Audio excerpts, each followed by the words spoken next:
అప్పుడప్పుడు చాలా సార్లు మీరు చూస్తారు. రెగ్యులర్‌గా బీపీ బానే ఉంటది. ఏదో స్ట్రెస్ వల్ల, ఇంట్లో ప్రాబ్లమ్ వల్ల, ఎక్కువ ఆల్కహాల్ వల్ల బీపీ సడెన్‌గా 180, 200 వరకెళ్తది. దాన్నేమంటారు? యాక్సిలరేటెడ్ హైపర్‌టెన్షన్ అంటారు. అందులో మళ్ళీ 2 రకాలుంటాయండి. Hypertensive urgency, emergency. అర్జెన్సీ, ఎమర్జెన్సీలో ఏంటంటే కన్ను చూపు, స్ట్రోక్, బ్రెయిన్ ఫంక్షన్‌ను, heart, aorta function, kidney function ఈ 5 సిస్టమ్‌లు ఎఫెక్ట్ అవ్వచ్చు.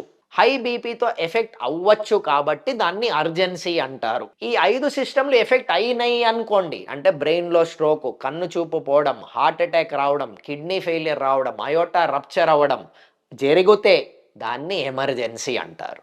సో, బీపీ అనేది నార్మల్ ఉండాలి.